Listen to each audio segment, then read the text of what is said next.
Coucou tout le monde, bienvenue sur ma chaîne pour une nouvelle vidéo. Ça faisait longtemps. Aujourd'hui on se retrouve pour une vidéo haul. Haul principalement composé de livres, mais également de goodies liés aux livres. J'aurais voulu vous inclure dans cette vidéo mes cadeaux d'anniversaire puisque je suis née le 18 septembre. Sauf que ça aurait eu pour conséquence une vidéo beaucoup trop longue.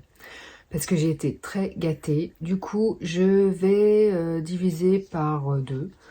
À savoir que aujourd'hui, vous verrez une vidéo vous présentant mes derniers achats livresques ou de goodies liés au monde du livre qui englobe août et septembre. Voilà, puisque là, nous sommes le 25 septembre et on va dire que ça englobe mes achats de ces 2 derniers mois. Et ensuite, après cette vidéo, j'en tournerai une autre qui sera spécifiquement dédiée aux cadeaux d'anniversaire et que vous verrez du coup la semaine suivant celle-ci. J'espère que j'ai été claire. Donc j'espère que ça vous conviendra comme ça. Je vais déjà commencer par vous présenter les livres puisque à la base, c'est ce qui est censé vous intéresser le plus. Et je terminerai par les goodies. Voilà, comme ça, ceux qui ne sont intéressés que par les livres s'arrêteront à la fin de la présentation des bouquins et les autres qui souhaitent voir ce que j'ai acheté en plus, qui ne correspond pas à un livre, pourront continuer.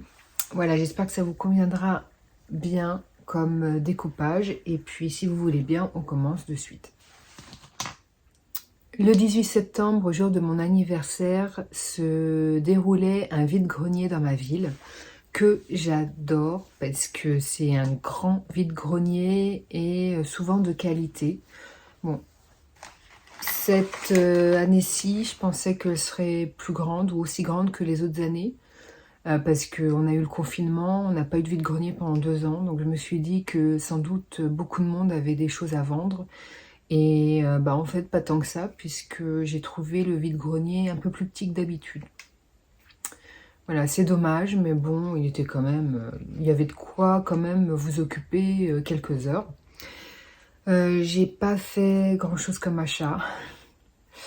Juste 2 stands qui vendaient des Astérix, parce que, comme vous le savez, je découvre les bandes dessinées Astérix depuis peu. Et j'ai donc 39 volumes de retard, pour ainsi dire. J'en ai acheté quelques-uns, mais j'ai décidé que les Astérix, je les achèterais exclusivement en vide-grenier ou dans les boutiques d'occasion. Voilà, parce que 39 volumes à 10 € le volume 9, ça fait 390 €. Voilà, je suis pas très douée en chiffres, mais je sais quand même un peu compter. Ça fait une somme.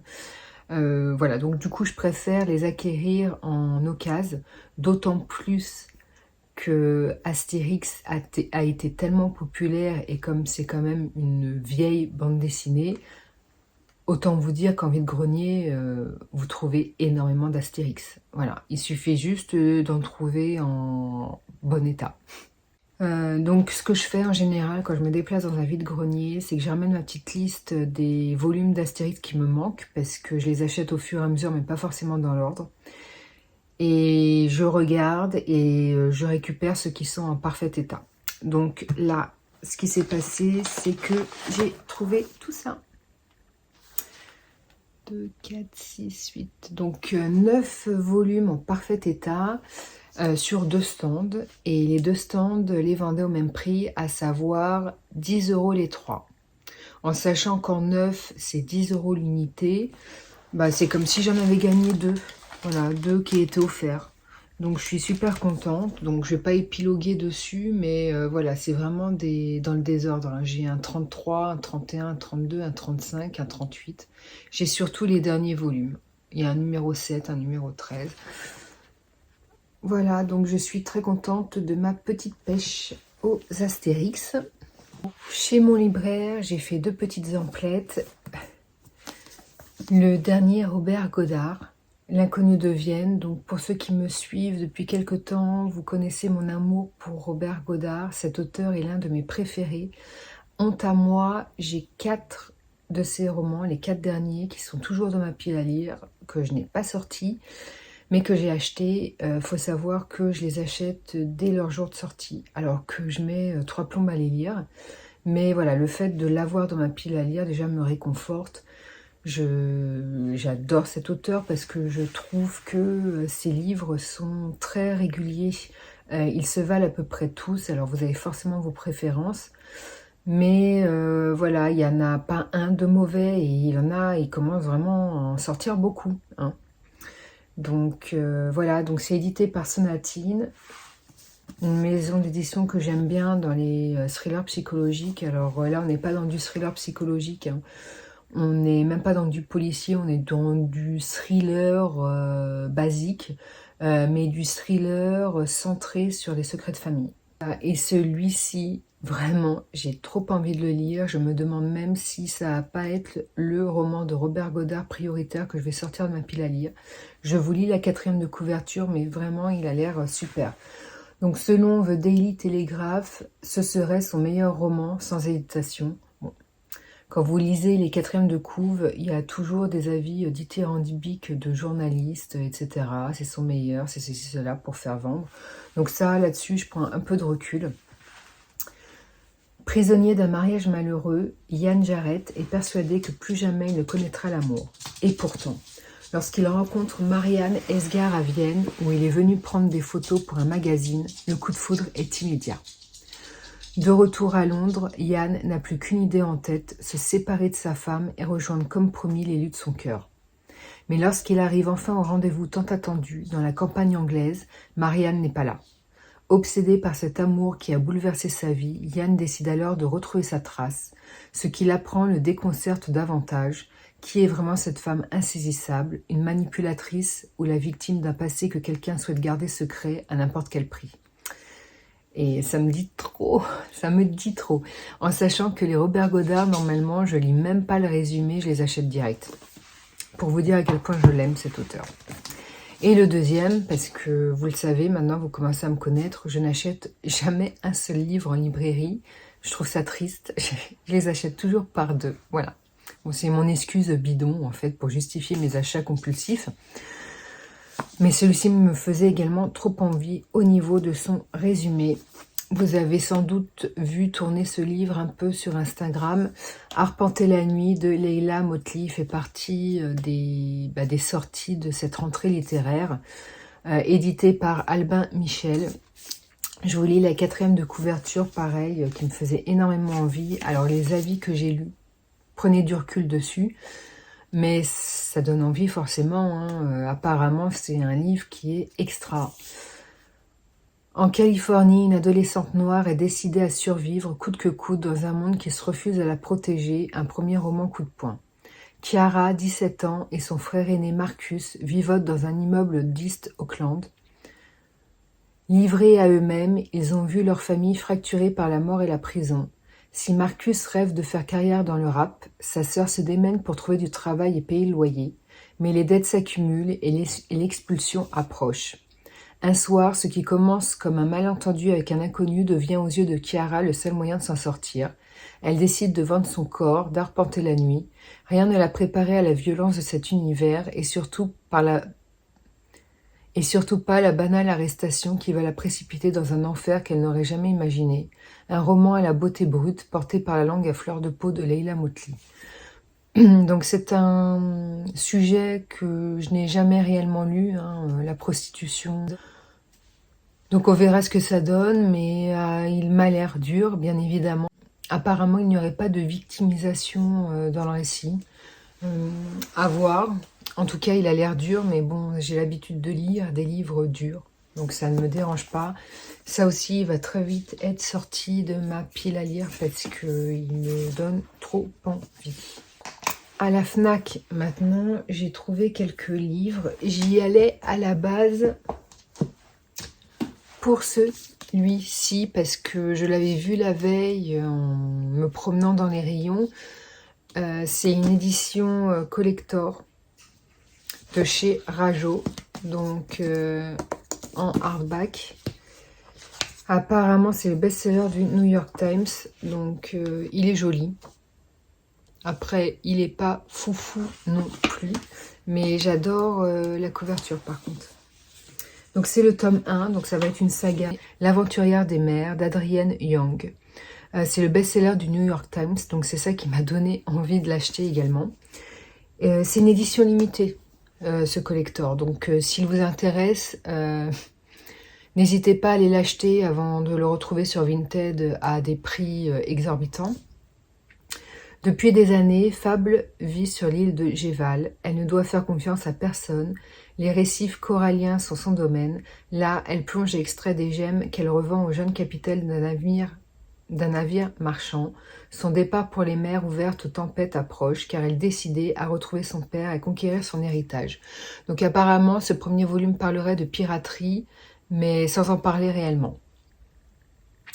En tout cas, moi, j'ai été très influencée par le fait que ce soit le best-seller du New York Times. Je ne sais pas ce que vaut un best-seller du New York Times, mais j'ai très envie de le découvrir. Évidemment, je ne me suis pas arrêtée juste à un achat à la FNAC, vous vous en doutez bien. J'ai pris 2 Grimaldi qui me manquaient. J'adore ces couvertures, je les trouve fraîches, lumineuses. Au livre de poche, donc tu comprendras quand tu seras plus grande, et le premier jour du reste de ta vie. Et je déteste ça. C'est les patchs qui sont collés pour des économies de papier. Alors c'est bien parce que c'est écologique, mais s'il vous plaît les maisons d'édition, pourquoi ces patchs-là, ne pas les mettre au dos? Alors effectivement c'est moins voyant, mais là ça gâche vraiment les couvertures, quoi. Je trouve ça dommage. Merde. Bref. Donc, le premier jour du reste de ma vie. Marie a tout préparé pour l'anniversaire de son mari, décoration de l'appartement, gâteau, invité, tout y compris une surprise. À 40 ans, elle a décidé de le quitter. Marie a pris un aller simple pour ailleurs. Pour elle, c'est maintenant que tout commence, vivre enfin. Elle a donc réservé un billet sur un bateau de croisière pour faire le tour du monde. À bord, Marie rencontre 2 femmes qui, elles aussi, sont à la croisée des chemins. Au fil de leurs aventures, parfois déjantées, elles pleurent et rient ensemble à la reconquête du bonheur. Leurs vies, à toutes les 3, vont être transformées par cet étonnant voyage. Voilà, donc bon, je sais plus trop quels avis j'avais lus sur ce livre, mais bon, hein, c'est du Grimaldi, quoi. Donc on aime bien. On aime bien Grimaldi. Et le deuxième qu'on m'a beaucoup conseillé, tu comprendras quand tu seras plus grande.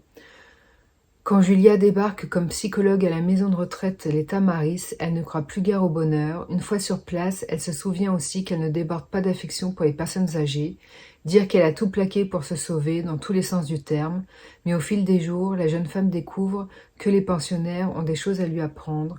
Son quotidien avec des papis farceurs, des mamies fantaisistes et des collègues au cœur brisé lui réserve des surprises qui pourraient bien l'aider à retrouver le sourire.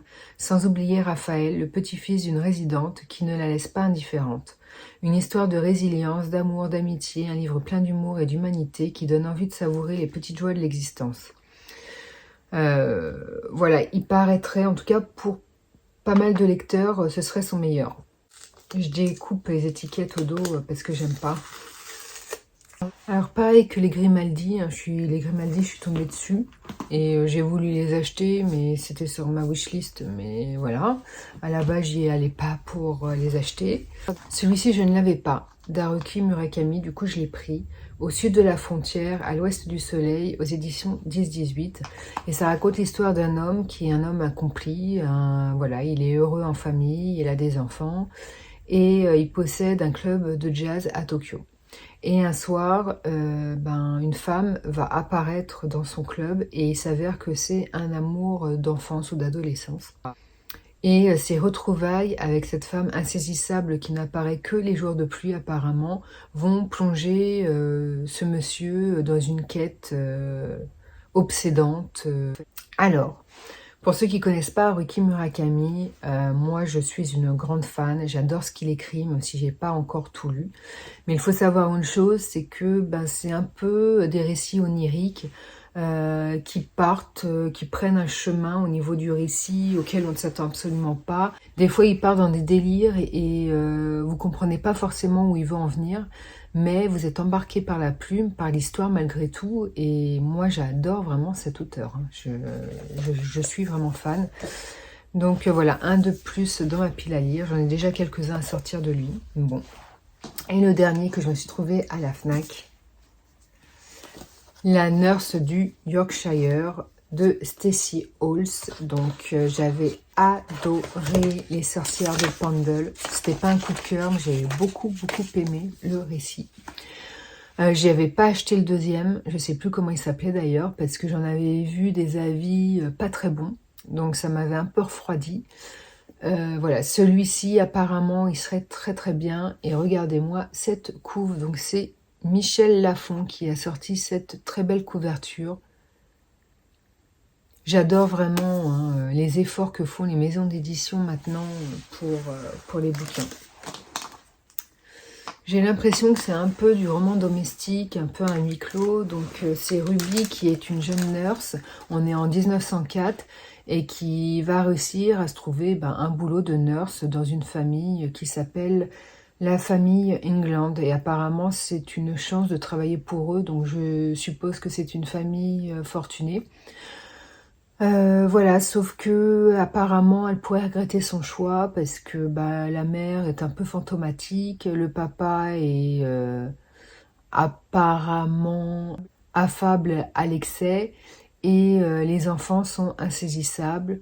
Voilà, donc elle part du principe qu'aucune famille n'est parfaite et qu'elle en sait quelque chose. Donc à partir de là, on suppose qu'il va y avoir des secrets à découvrir des deux côtés, et chez la nurse et dans cette famille qui paraît assez étrange.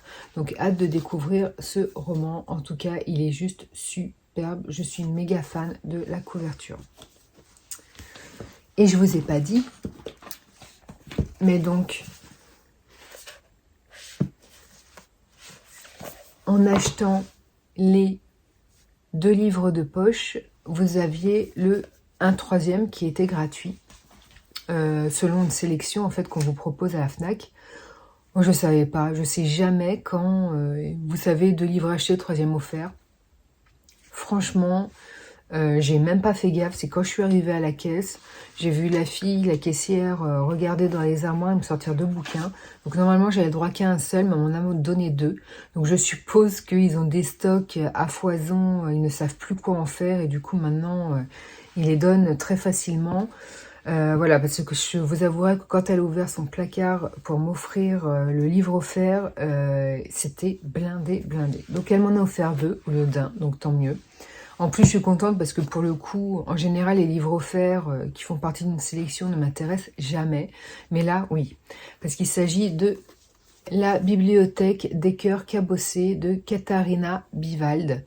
J'aime beaucoup la couverture avec des livres.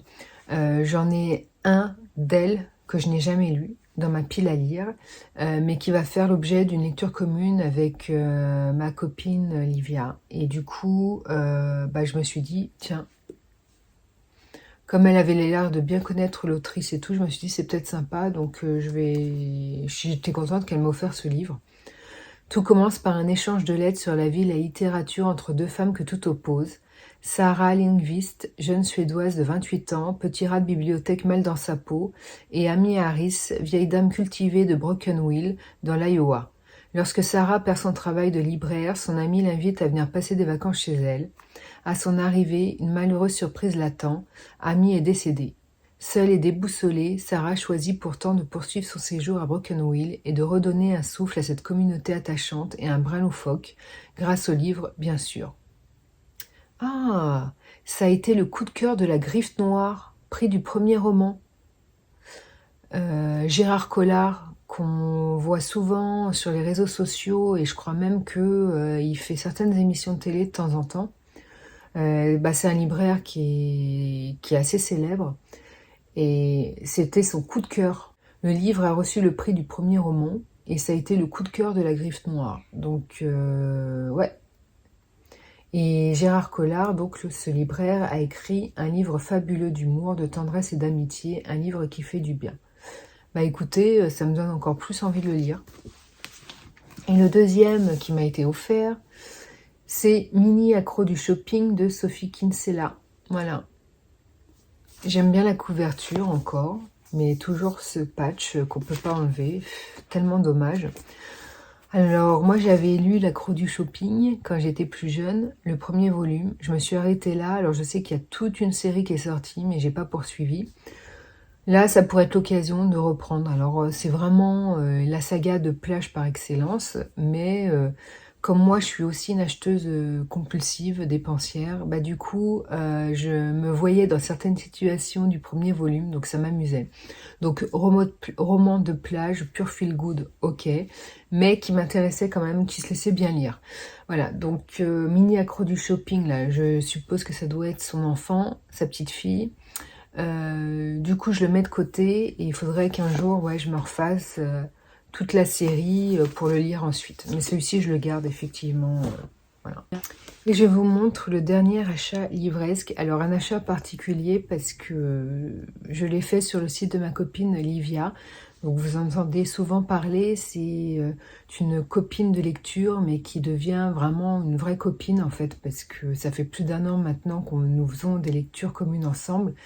Et on ne s'arrête pas juste aux lectures communes, on se raconte nos vies, nos problèmes. Livia Palais, son nom c'est Palais, c'est une autrice en auto-édition qui est vraiment vraiment adorable. Elle sort des romans pour adultes, mais elle sort également des livres pour les petits. Des livres qui sont assez ludiques apparemment. Alors je les ai pas encore lus, mais j'ai commandé le volume 1 sur sa boutique. Voilà. Tilou au milieu des gondoles. Donc en collaboration avec son mari, Nicolas Palais. Donc c'est un petit livre destiné aux enfants et apparemment qui est assez ludique. Il faut savoir qu'il a reçu un prix. Et il faut que je vous dise lequel. Donc ce petit livre pour enfants vient de recevoir le prix littéraire, l'encre et les mots pour cette année 2022. Donc vraiment, elle était joie. Voilà, et j'ai voulu la faire travailler. Donc je suis allée sur son site que je vais vous mettre, parce qu'elle m'a laissé cette carte dans le paquet. Donc vous voyez en dessous des photos, l'adresse de sa boutique pour commander directement. Donc liviapalais-books.fr. Et si vous allez sur son site, parce que bon, le livre, vous pouvez le commander également sur Amazon, si c'est plus simple pour vous. Mais sur Amazon, je ne pense pas que vous puissiez commander Tilou. Voilà.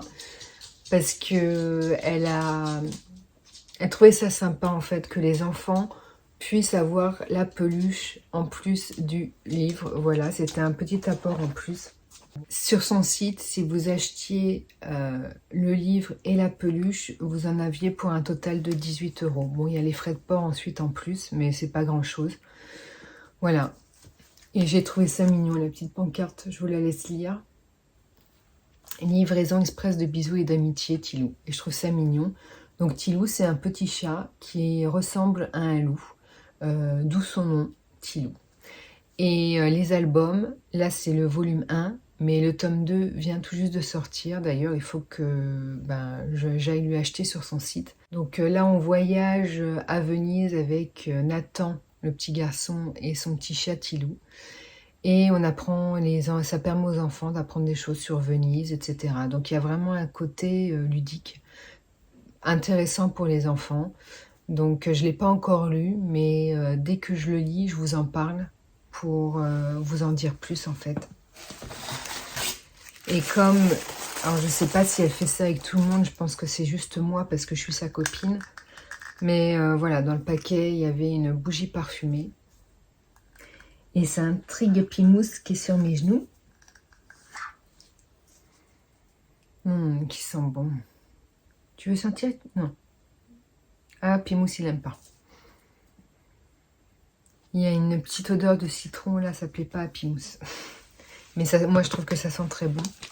Et puis voilà, elle m'a écrit un petit mot, mais adorable. Enfin, c'est mignon comme tout. Donc, voilà, voilà. Et si vous voulez en apprendre plus sur ses bouquins ou sur l'autrice en elle-même, n'hésitez pas à la suivre sur son compte Instagram, hein, Livia Palais. Alors, quand j'étais sur l'île d'Oléron, vous le savez si vous avez regardé mon vlog des vacances, après la visite du phare de Chassiron, en fait la sortie se trouve à l'endroit d'une boutique touristique. Et je me suis trouvée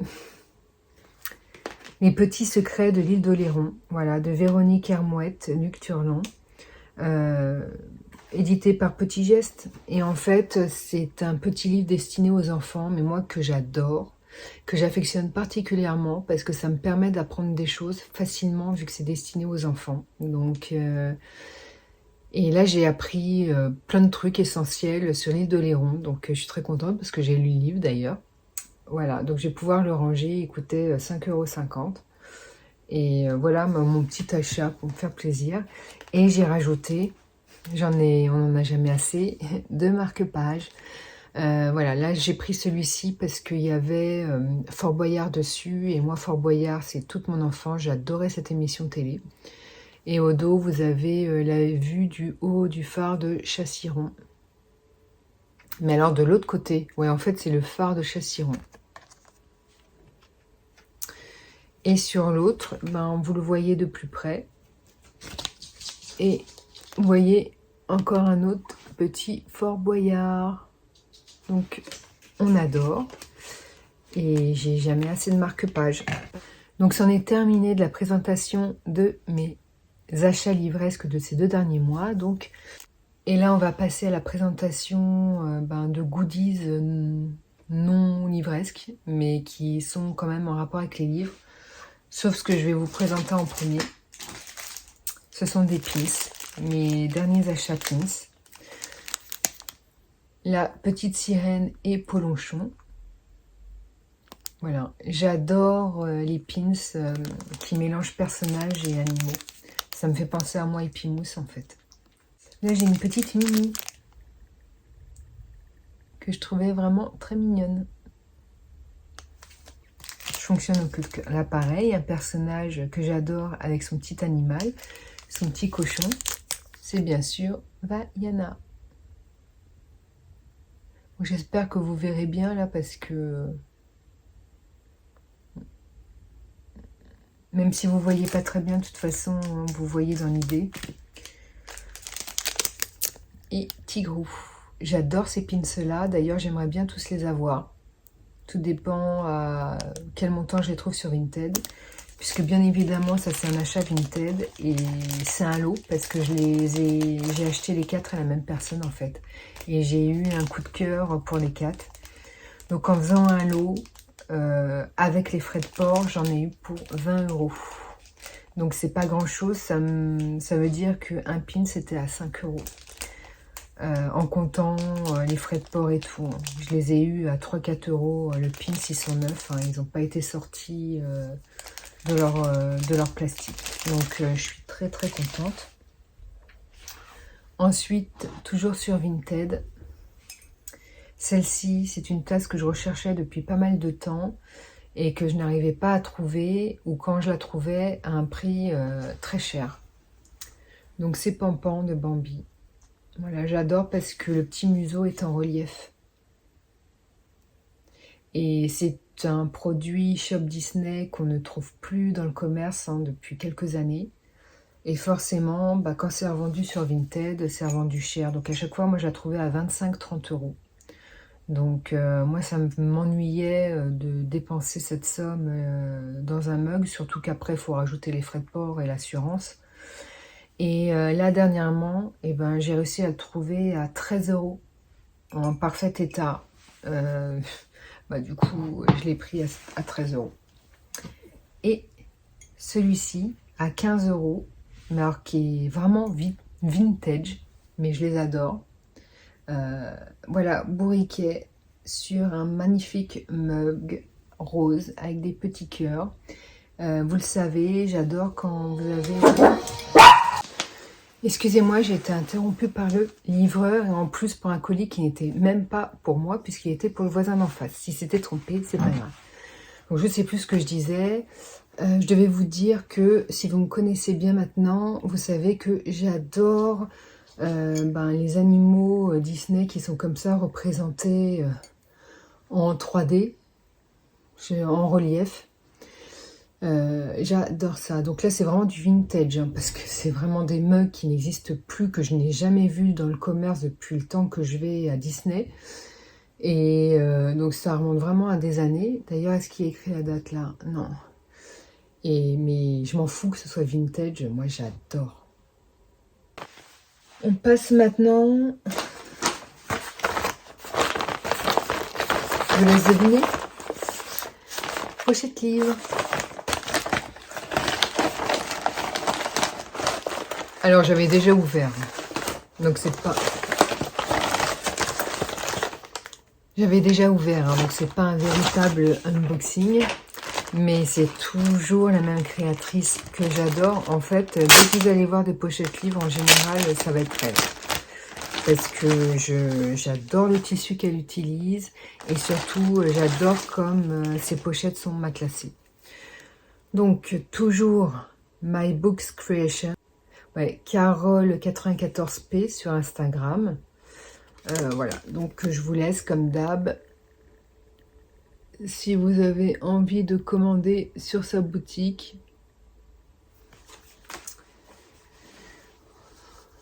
un grand format. Keep calm, and read on. Reste calme et lis. Je pense que ça signifie ça. J'adore le tissu, je le trouve magnifique. J'ai eu un coup de cœur, du coup je l'ai pris. Et en format poche manga, parce qu'à la base c'était une pochette destinée au manga. Voilà. Le tissu représentant le monde asiatique, le monde du manga. Et pareil, j'ai eu un coup de cœur, donc je le lui ai pris. Et la semaine suivante, j'ai repassé une commande sur son site parce que elle avait refait des pochettes avec de nouveaux tissus, mais juste splendides. Et ça, il me fallait absolument. Donc toujours sa petite carte, hein, je vous l'ai montré. Ça, c'était un vrai coup de cœur de chez Coup de Cœur. Donc le format livre, parce que j'emmène beaucoup de formats livres avec moi dans les transports, c'est plus pratique. Vous voyez. Je ne sais pas s'il lui en reste, n'hésitez pas, parce que c'était vraiment une commande récente. Voilà, avec le château Disney, les oreilles de Mickey en ballon, voilà, l'univers Disney que j'adore. J'adore les couleurs, j'adore le tissu. Et du coup, je l'ai pris en maxi format. Voilà, donc c'est un peu plus grand que le grand format. Mais il n'y a pas énormément de différence. Et j'adore parce que c'est bien matelassé, ça reste droit, enfin... Mes livres, je les sens bien protégés dedans, donc j'adore. Ce sera tout pour ce haul de ces 2 derniers mois. Donc j'espère qu'il vous aura plu. Pour les livres que j'ai achetés, n'hésitez pas à me dire en commentaire si vous les avez dans votre pile à lire, sur votre wishlist. Si vous les avez lus, qu'en avez-vous pensé? N'hésitez pas à me donner vos retours là-dessus. Et sur ce, je vous dis à tout bientôt pour de nouvelles aventures livresques. Bye!